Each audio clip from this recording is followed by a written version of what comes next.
Donc, cette présentation s'inscrit dans le cadre d'un projet qui s'appelait Projet Éducation à l'esprit critique. Et on va chercher dans cette partie-là à regarder quel a été l'impact d'une intervention concrète pour essayer de faire la promotion de l'esprit critique, pour essayer de développer l'esprit critique chez des jeunes, chez des enfants. Et je vais me concentrer essentiellement sur une des expériences qui a été montée par l'association LAMAP, qu'ils ont mis en œuvre dans plusieurs écoles. Je vais la décrire très brièvement. Et je vais me concentrer sur l'analyse qu'on a pu en faire sur le plan statistique, puisque ça a été ma contribution principalement à ce projet-là. Je vais quand même faire un petit rappel de ce que contient ce projet, des éléments principaux qui étaient visés, surtout sur le plan conceptuel. Encore une fois, ce sera développé sans doute de façon plus précise ailleurs, donc je vais aller vraiment à l'essentiel pour pouvoir ensuite discuter les principaux résultats qui sont apparus, parce qu'il me paraît que ces résultats sont importants, sont assez nouveaux, et donc c'est un moyen pour nous de les faire connaître. Le premier point sur le plan conceptuel, c'est un point de départ de définition qui est aussi assez original, je crois, qui a été proposé dans le groupe de réflexion, essentiellement par Elena et par Nicolas et par les gens de l'association LAMAP. Et cette première proposition, elle disait la chose suivante. L'esprit critique chez les enfants, ce n'est pas quelque chose qu'on va apercevoir simplement dans la précision qu'ils vont faire d'une réponse à une question qu'on leur pose sur une situation qui est potentiellement ambiguë et sur laquelle ils doivent émettre un jugement. Ce n'est pas juste ça. On va attendre d'une réponse d'analyse d'une situation, d'une opinion, qu'elle s'associe aussi avec un certain niveau de confiance dans sa réponse. Et c'est cette association particulière entre la précision de la réponse et la confiance que met l'enfant à apporter cette réponse que va se trouver défini en fait ce qu'on va appeler l'esprit critique. Donc ça, c'était une proposition, alors j'y suis vraiment pour rien, je n'ai pas contribué du tout à cette réflexion-là, mais elle me parle beaucoup, et en fait les éléments théoriques qui sont amenés par l'ensemble du groupe vont vraiment servir de point de départ aux analyses que je voudrais discuter ensuite. La construction de cette confiance, du coup, en relation avec le jugement, elle suppose deux choses. Ça, c'est un autre élément important sur le plan théorique qui a été apporté par le groupe de réflexion. On va l'appeler un processus plus externe et un processus plus interne. Le processus plus externe, c'est si vous voulez développer votre pensée critique, ou si on veut développer la pensée critique chez des jeunes, chez des enfants, on doit les rendre vigilants à la nature de la source de l'information. Est-ce que la source est crédible? Donc la qualité de la source est un des premiers éléments. Mais vous devez aussi avoir confiance dans les processus et les mécanismes internes. C'est-à-dire vous devez avoir confiance dans le fait que vos propres processus de réflexion sont capables d'exploiter cette information pour en tirer quelque chose. Donc il y a les deux. Il y a cette action conjuguée entre un processus externe et un processus interne que dans le groupe on a appelé la vigilance épistémique, qualité de la source, et la confiance métacognitive, confiance dans ses propres processus. Cette dynamique-là, elle est au cœur de ce qui a été mis en place dans l'étude menée par LAMAP. On avait plusieurs attentes, du coup. Si on part de ce cadre théorique-là, on avait plusieurs attentes concrètement dans une situation où on va essayer de promouvoir, c'est-à-dire de développer l'esprit critique chez les jeunes, on avait plusieurs attentes. On se disait, si on accompagne ces jeunes et qu'on les amène à entraîner en quelque sorte leur pensée critique, on s'attend à quoi? On s'attend d'une part à ce qu'ils aient des opinions plus justes dans des situations pour lesquelles on attend une certaine réponse, qui n'est pas que normative, on l'établit, on la construit telle. On construit une situation qui rend facile le fait de pouvoir définir une réponse valide de manière non ambiguë. Mais on s'attend aussi à avoir du coup un niveau de confiance augmenté, conformément à la définition qui a été donnée tout à l'heure. Et troisièmement, vous vous attendez également à ce que la précision de la réponse et la confiance, au-delà de leurs niveaux généraux, soient aussi plus fortement associés. Ce n'est pas la même chose. On peut avoir des niveaux plus élevés sur deux processus sans que nécessairement ils soient associés l'un à l'autre. Donc on attend ça. On attend, si un programme est efficace en termes de promotion de l'esprit critique, on s'attend à un niveau de précision plus important, à un niveau de confiance plus important et aussi à un niveau d'association plus important entre les deux à l'issue de l'intervention. Et puis on s'attend aussi à avoir une capacité chez les enfants à bien justifier leurs réponses. C'est une manière aussi de voir que la réponse n'a pas été nécessairement donnée au hasard, que d'être capable de la justifier de manière assez précise. Et au final, sur ces trois attentes-là, on voit tout de suite qu'on va avoir besoin de trois mesures pour pouvoir traiter ces problématiques. On va devoir mesurer si la réponse de l'enfant est correcte dans une situation virtuelle qu'on lui aura proposée. On va avoir besoin de mesurer sa confiance dans sa réponse. Et on va avoir besoin de mesurer également la qualité de la justification qu'il en donne. Et c'est ces trois mesures-là qu'on a pris un tout petit peu de temps à construire avant même que de regarder si on avait eu un impact dans une expérience de test-retest. On a pris un peu de temps à construire ces mesures. Alors ce n'est pas une notion qui est très familière aux personnes qui qui ne connaissent pas le domaine de la psycho ou de la psychoéducation, mais dès lors que vous voulez mesurer quelque chose, en particulier l'impact d'une intervention, que ce soit une intervention thérapeutique ou une intervention pédagogique, vous devez passer du temps à construire la mesure. Et la construction de la mesure elle-même, c'est déjà un processus de découverte scientifique. Vous apprenez déjà quelque chose de ce processus de construction. Comme on peut le voir sur les graphiques qui vont suivre tout à l'heure, cette mesure, elle va être construite à travers ce que nous allons appeler des fonctions de réponse. Mais avant d'y venir, je voudrais dire que les deux grands processus dont j'ai parlé tout à l'heure, le processus plus externe, validité des sources, le processus plus interne, la confiance métacognitive, les collègues qui ont monté l'expérience ont divisé ça pour l'opérationnaliser, pour savoir comment le mesurer concrètement avec les enfants. Ils ont divisé ça en 4 sous-domaines. Il y en a d'autres dans la littérature qu'on aurait pu retenir, mais ceux-là sont ressortis de la littérature comme étant assez pertinents. Qu'est-ce que c'est ? C'est l'expertise de la source. Comment les enfants sont capables de juger qu'une info qu'on leur a donnée vient d'une source plus ou moins douteuse.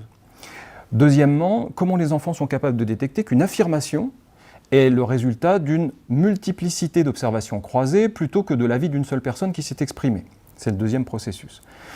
Troisièmement, comment les enfants sont capables de juger que les observations qu'on leur donne sont plutôt objectives et pas simplement le résultat subjectif d'une évaluation personnelle. Et quatrièmement, la façon dont les enfants sont capables de comprendre une démarche où on manipule des causes pour observer des effets. Autrement dit, la démarche expérimentale à proprement parler. Donc les 4 domaines, l'expertise de la source, la multiplicité des observations, l'objectivité des observations et la compréhension de ce qu'est l'expérimentation, c'est les 4 domaines qu'ils ont cherché à explorer et qui les ont guidés pour construire ce qu'on appelle des items, c'est-à-dire des questions précises qu'on va poser aux enfants dans les situations qui vont leur être proposées. Le protocole, rapidement dit, le protocole en fait va consister à proposer aux enfants des situations. Alors il y en a une très simple sur la vie et le mode de vie d'un animal imaginaire, à propos duquel on affirme un certain nombre de choses, soit parce que quelqu'un a dit que, soit parce que des scientifiques ont observé que à de multiples reprises. Donc on joue sur les 4 domaines que j'ai évoqués tout à l'heure, en posant des questions aux enfants pour voir dans quelle mesure ils ont été sensibles à ces différentes dimensions. Ça va définir 6 questions qu'on leur pose sur la situation. Ces 6 questions couvrent les 4 domaines dont on a parlé. Et à chaque situation qu'on leur propose, alors il y en a 2, il y a un animal imaginaire et puis il y a une chaussure d'un modèle très particulier. À chaque fois, à partir de leurs réponses, on va mesurer les 3 choses dont on a parlé, c'est-à-dire l'exactitude de leurs réponses, le niveau de confiance qu'ils ont dans leurs réponses, et puis la qualité de la justification qu'ils sont capables d'en donner.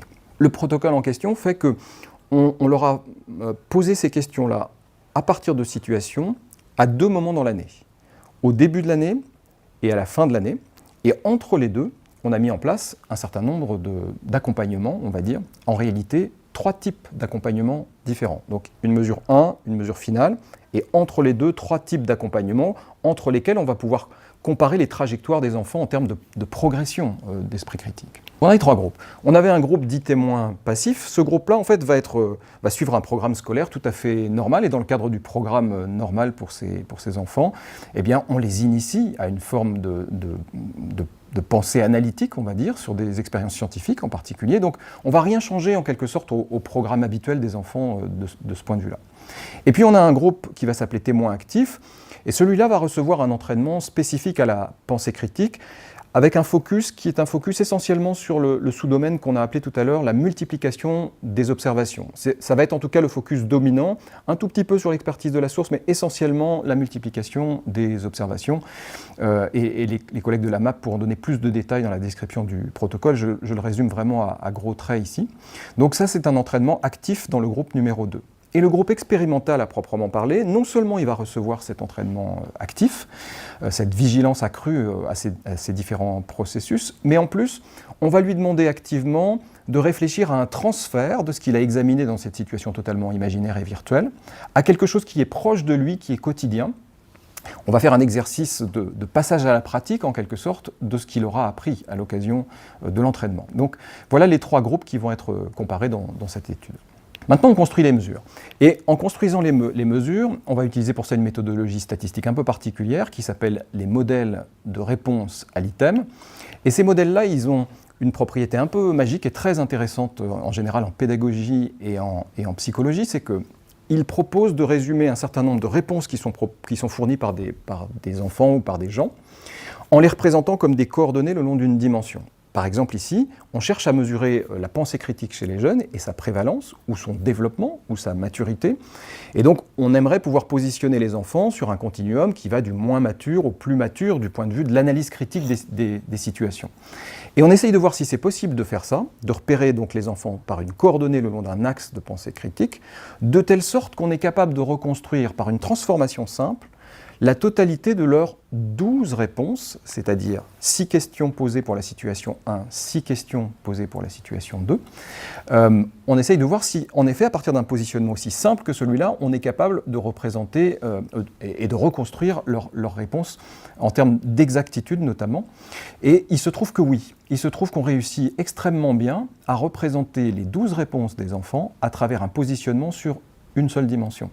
Et ça, c'est à soi seul un premier résultat extrêmement intéressant parce que quand vous visez la promotion et le développement d'un construit, comme on dit en psychométrie, c'est-à-dire d'une dimension psychologique, en l'occurrence la pensée critique, vous avez envie de voir dans la mesure elle-même et dans la construction de la mesure elle-même que c'est le même processus qui gouverne la réponse des sujets et des gens dans des situations diverses. Et c'est exactement ce qu'on observe ici.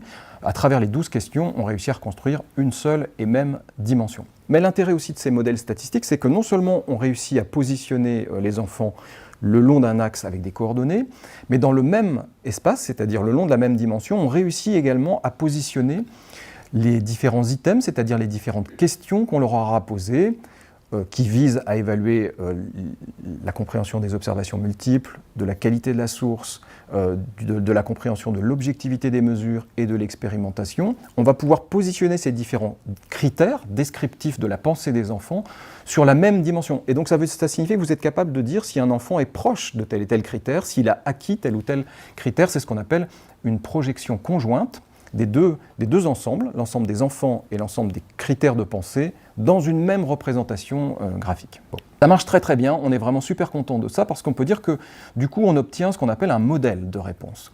On est capable de qualifier chacun des enfants, de quantifier la position de chaque enfant le long d'un gradient qu'on peut qualifier du coup de mesure de compétence à l'esprit critique, puisqu'on voit bien qu'on réussit ainsi à résumer en effet très bien leur réponse aux 12 items en question.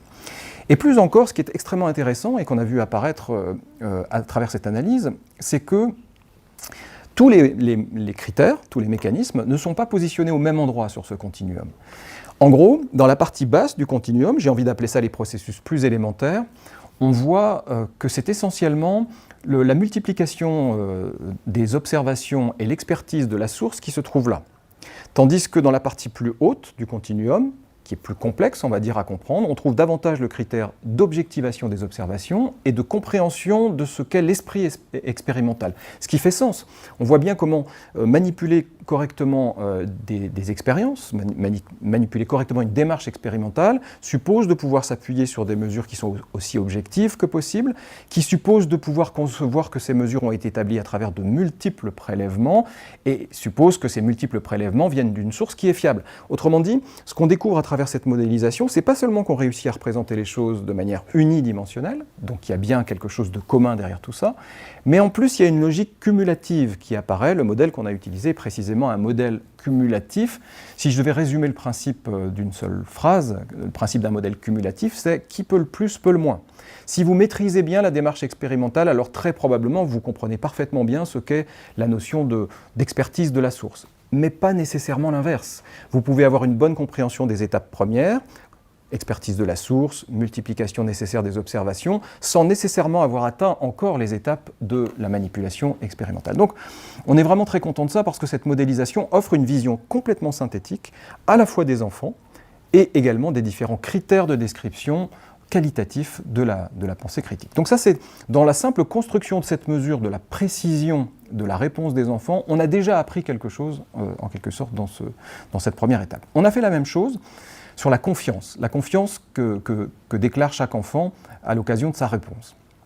Et là aussi, il se passe un phénomène très intéressant, c'est que dans la théorie qui a été avancée par le groupe, il doit y avoir normalement une connexion très forte entre la précision de la réponse et la confiance qu'on a dans sa réponse. Si cette hypothèse est correcte, on devrait normalement pouvoir également résumer l'ensemble des 12 réponses de confiance apportées par les enfants ou 12 questions qui leur ont été posées avec une seule dimension.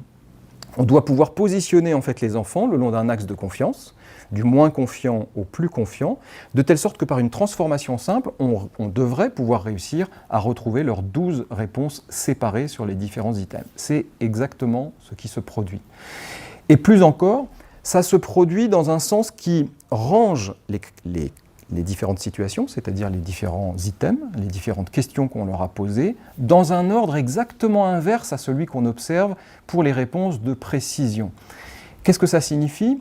Ça signifie qu'on voit d'abord les items d'expérimentation au début de ce continuum de confiance, puis ensuite l'objectivité des mesures, puis ensuite la multiplication des observations, puis ensuite l'expertise de la source, donc dans un ordre vraiment inversé par rapport à ce qu'on avait avant. Et qu'est-ce que ça signifie ?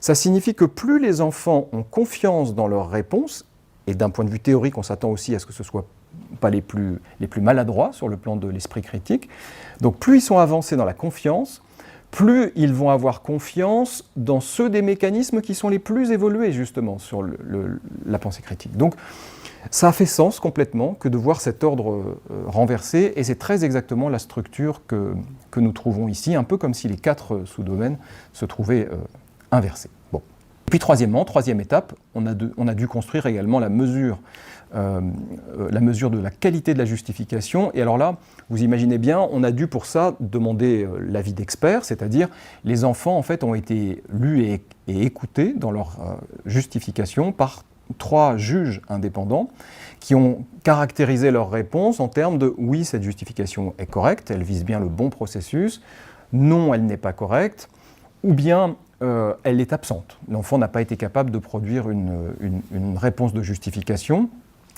On avait aussi 2 autres catégories qui étaient l'utilisation d'un des critères de pensée critique à mauvais escient, et puis une dernière catégorie pour quelques réponses un peu marginales, qu'on a appelée la catégorie des inclassables. Et en fait, ces 2 réponses ont été très peu souvent utilisées.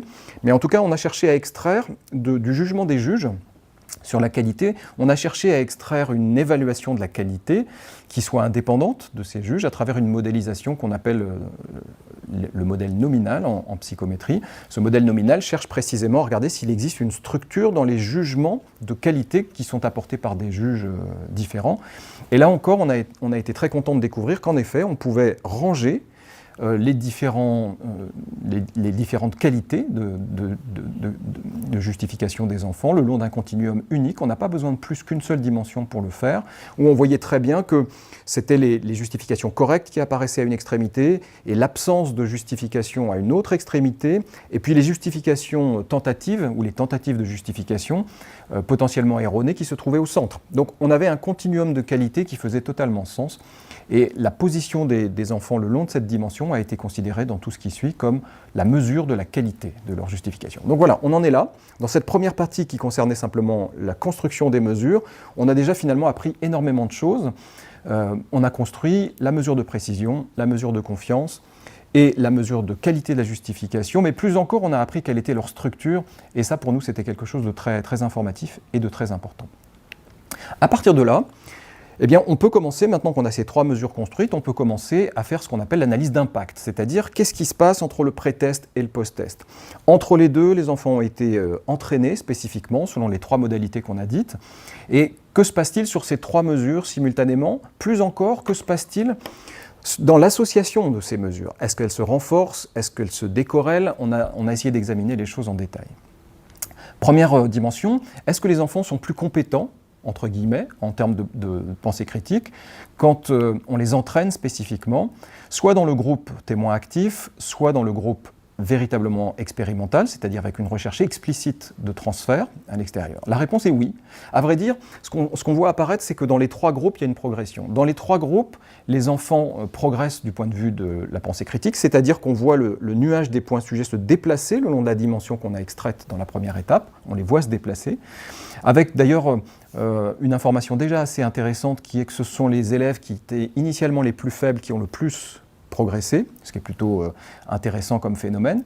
Donc les 3 groupes progressent, mais celui qui progresse le plus et qui se détache des 2 autres, c'est le groupe expérimental. C'est-à-dire, c'est dans le groupe où on a spécifiquement entraîné les enfants et pointé un transfert vers des situations du quotidien, des situations extérieures, qu'on observe le plus de progrès.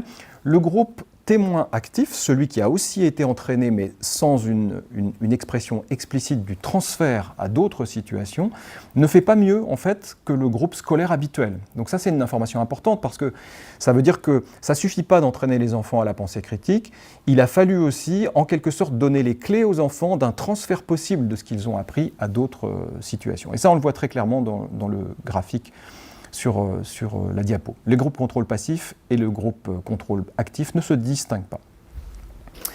Ensuite, on a regardé si l'impact sur cette précision des réponses pouvait éventuellement être différentiel.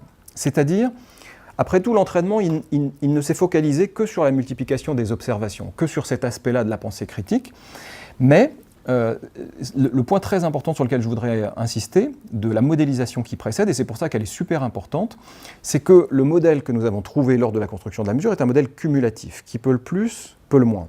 Et ça a une implication très importante que je n'ai pas encore soulignée, qui est que, normalement, si vous faites bouger les gens le long de cette dimension, ça doit les faire bouger sur tous les critères de la pensée critique. Ça ne peut pas les faire bouger que sur un seul, à cause de cette logique d'emboîtement qui apparaît à la modélisation. Et c'est très exactement ce qu'on observe. En réalité, alors même que le focus a été mis sur les observations multiples, et un tout petit peu, je crois, sur l'expertise de la source, mais les collègues de la MAP pourront donner plus de détails, on voit en effet que la plupart des processus bougent et changent, avec un pourcentage d'impact, on pourra vous donner les détails sur la manière de calculer ces pourcentages d'impact, qui sont de 47% sur la multiplication des observations, et ça ne fait pas surprise, puisque c'est là-dessus que le focus avait été mis, mais également un impact qui est vraiment non négligeable, de 22,8% de la variance d'effet donc, sur les observations objectives, donc, qui est quand même un processus assez de haut niveau sur notre échelle, 23,7% d'impact sur l'expérimentation et la pensée expérimentale, et un petit peu moins,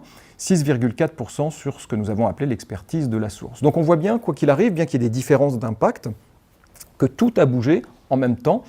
Et c'est informatif parce que ça veut bien dire qu'on a affaire à un ensemble de processus qui sont interdépendants et qui le sont de manière emboîtée, de manière cumulative.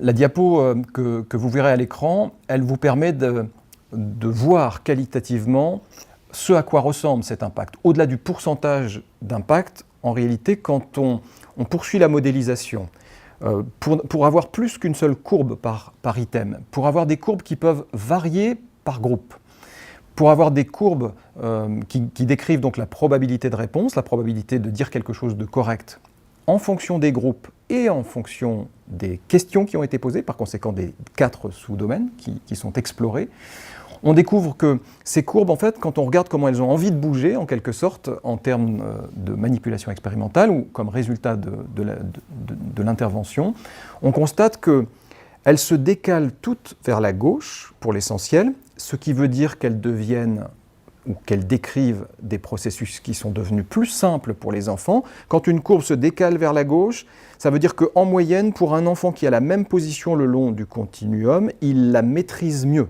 parce que le processus est devenu plus facile, à glisser dans la zone facile de la dimension de pensée critique. Donc premier changement, dans l'allure de ces courbes, on voit qu'elles se décalent vers la gauche parce qu'elles deviennent plus faciles. Ce n'est pas le cas pour tous les processus, mais on le voit un petit peu. Et deuxième processus, vous verrez sur la diapo que les courbes ont une pente qui augmente. On appelle ça en psychométrie la discrimination d'une question posée ou d'un processus évalué. Ça veut dire que quand une pente de la courbe de réponse est plus importante, vous êtes plus capable de faire la différence entre les sujets les plus avancés et les sujets les moins avancés en termes de pensée critique. Donc ça fait sens parce que si vous faites avancer une bonne partie de vos élèves, vous allez en effet être capable de mieux distinguer les plus avancés des moins avancés. On obtient une meilleure discrimination sur ces différents processus quand on fait ça. Donc cette diapo qui est un petit peu technique à lire, en fait, elle est résumable à ces deux effets. Les questions qu'on pose aux enfants sont rendues plus faciles, ils répondent plus justement à ces questions-là, et elles sont rendues plus discriminantes, c'est-à-dire elles permettent de mieux distinguer les meilleurs des moins bons élèves, si je peux ainsi m'exprimer, du point de vue de la pensée critique. Ensuite, on a regardé, au-delà de la précision, on a voulu regarder le lien à la confiance. C'est un point très important pour nous puisque c'est au cœur de la définition qui a été proposée par le groupe au démarrage du travail. Et ce qu'on a constaté, c'est qu'en réalité, au tout début, c'est-à-dire au pré-test, avant même que l'intervention commence, on a proposé les items aux enfants, ils nous ont donné leurs réponses et ils nous ont donné leur niveau de confiance. Il n'y a absolument aucune corrélation avant l'entraînement entre la précision des réponses et la confiance qu'ont les enfants. Vous avez des enfants qui affirment avec beaucoup d'aplomb des choses qui sont complètement fausses. Les deux sont décorrélés. Par contre, quand on regarde les choses au bout d'un an, eh bien, on s'aperçoit que deux choses. Premièrement, les deux deviennent corrélés, c'est-à-dire que quand vous donnez des réponses correctes, en même temps, vous avez tendance à avoir confiance dans votre réponse. Ça, c'est un truc important parce que c'est pas seulement qu'on donne quelque chose de correct, mais c'est qu'on a confiance, c'est-à-dire qu'on sait qu'on sait. La confiance est une mesure épistémique, est une mesure de prise de conscience qu'on sait qu'on sait. Voilà. Et donc on voit apparaître ça, mais sur la diapo, vous verrez qu'on le voit apparaître aussi sur le groupe qui n'a pas été entraîné spécifiquement, mais qui a quand même suivi, bien entendu, la formation scolaire traditionnelle. Donc on voit bien, pendant cette année de formation, que même dans le groupe contrôle, ce processus de corrélation entre précision et confiance existe et émerge. Et il a la même intensité dans les trois groupes en termes de corrélation pure. Il faut faire un petit peu attention parce que la corrélation est une mesure un peu indépendante des moyennes et des variances, un peu indépendante de toutes les unités de mesure.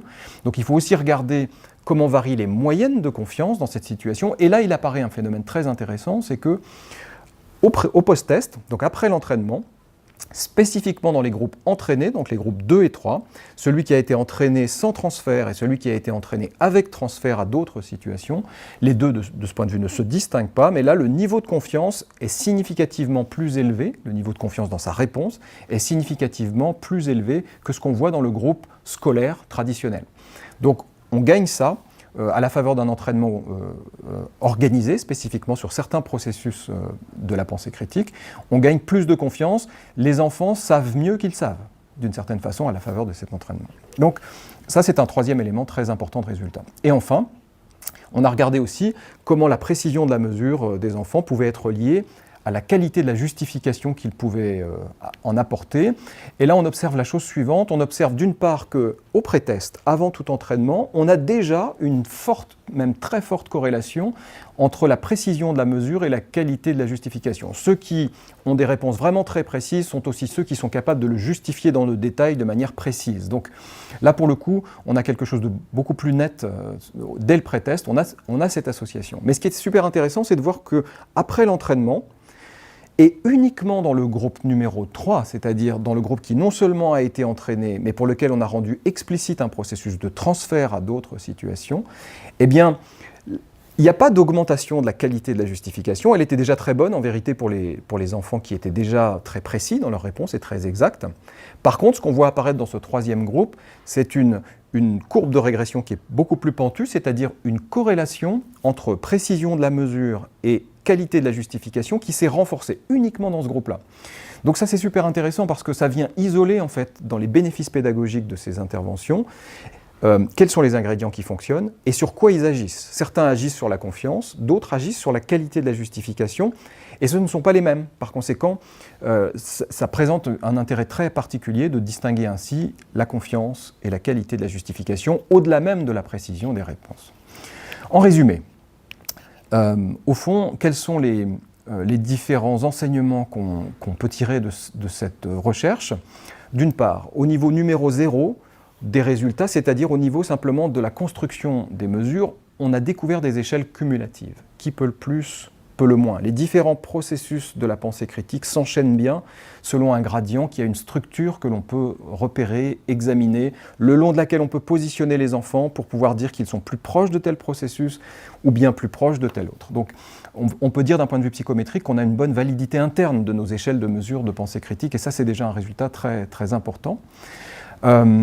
L'autre résultat, c'est qu'on a découvert qu'en intervenant sur l'un de ces domaines, eh bien, on n'avait pas seulement un impact sur, en l'occurrence, la multiplicité des observations, puisque c'est ça qui était entraîné, mais également sur tous les autres. Même si c'est en pourcentage d'impact un peu moindre, on voit bien qu'il y a un effet un peu boule de neige à ce type d'entraînement, ce qui donne des idées potentiellement pour des applications pédagogiques.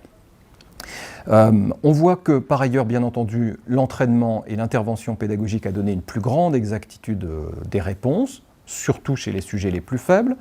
On voit que les enfants ont manifesté une plus grande confiance dans leurs réponses, spécifiquement chez les sujets qui étaient entraînés, que ce soit dans le groupe 2 ou dans le groupe 3. On voit qu'il y a un lien plus fort entre l'exactitude et la qualité de la justification. Ce sont là les principaux résultats qu'on peut énoncer en termes non seulement donc, de niveaux généraux qui ont augmenté, mais également d'associations. Alors, je dois, pour être honnête, vous dire que ces résultats, je les observe d'un point de vue statistique, qui sont évidemment partagés avec l'ensemble du groupe, et ça mérite d'être encore discuté, d'abord entre nous, plus que nous n'avons pu le faire jusqu'à présent, et puis aussi potentiellement avec les gens qui écouteront cette présentation et qui voudront bien intervenir.